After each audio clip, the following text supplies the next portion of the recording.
Mes chers amis, à l'heure où notre gouvernement nous menace d'engager des troupes françaises au sol en Ukraine, à l'heure où nos oppositions parlementaires sont aux abonnés absentes devant les milliards de subventions qui défilent devant elles, il est urgent que le peuple français reprenne la main sur son destin et se fasse entendre pour dire stop, ça suffit. Une France libre et indépendante, signataire des accords de Minsk, doit se positionner en force de paix et en médiateur pour mettre fin à ce conflit dans l'intérêt de tous. En effet, continuer la guerre en Ukraine n'est ni dans l'intérêt du peuple français, ni dans celui du peuple ukrainien, qu'on envoie à l'abattoir en continuant d'envoyer des armes et de l'argent au régime corrompu de Zelensky. En réalité, continuer la guerre en Ukraine n'intéresse qu'un seul acteur, la finance internationale, qui lorgne à la fois sur les terres très fertiles d'Ukraine et à la fois sur l'épargne et les retraites des Français. Et des deux côtés, on retrouve BlackRock.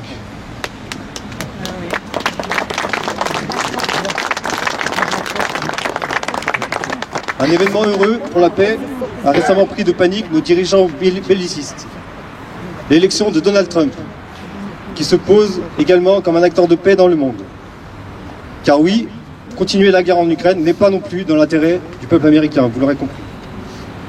Victime de plusieurs tentatives d'assassinat, tradition américaine oblige, et d'un traitement médiatique infâme pendant la campagne américaine, Donald Trump nous montre également que tout le monde n'a pas intérêt à la paix. Et il aura fort à faire pendant 4 ans face aux néoconservateurs américains qui vivent et s'enrichissent sur la guerre partout dans le monde. J'aimerais d'ailleurs avoir une pensée, à l'occasion de cette journée de rassemblement pour la paix, une pensée compassionnelle envers le peuple palestinien. Un peuple qui vit le martyre depuis plus d'1 an, sous les yeux du monde entier et d'une communauté internationale totalement impuissante.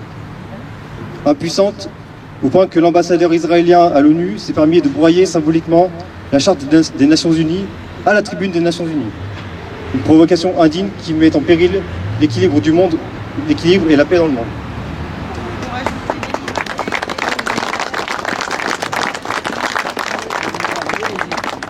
Et là encore, une France libre et indépendante serait également par son histoire l'acteur le mieux placé pour travailler enfin à la paix dans cette région du monde. En tant qu'allié historique de l'État d'Israël et des pays arabes qui l'entourent, la France pourrait travailler à garantir 2 États totalement souverains, à la fois protégés et soumis par le droit international. Malheureusement, notre appartenance à l'UE et au commandement intégré de l'OTAN nous rend totalement dépendants de l'impérialisme américain, fauteur de guerre.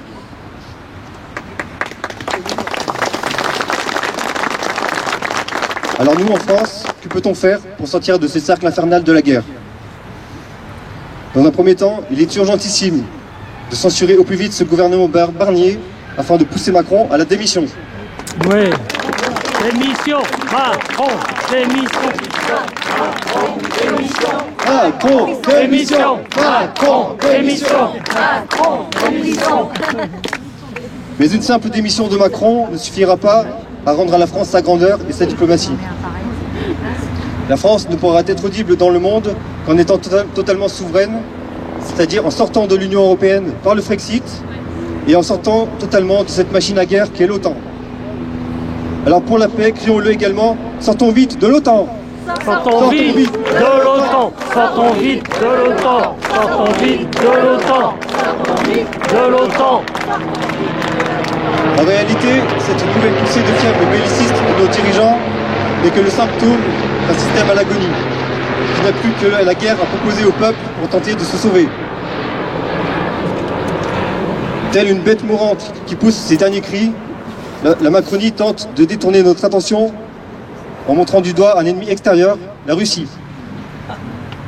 Or, l'ennemi du peuple français, bien compris, est bien à l'intérieur. C'est sa classe dirigeante corrompue.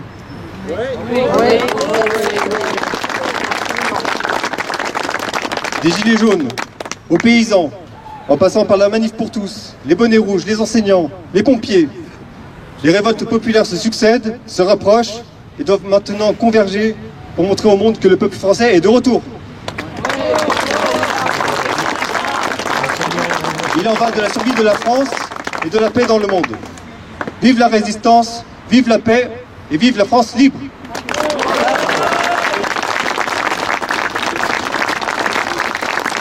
Macron, ta guerre, on n'en veut pas. Macron, ta guerre, on n'en veut pas. Macron, ta guerre, on n'en veut pas. Macron, ta guerre, on n'en veut pas. Macron, ta guerre,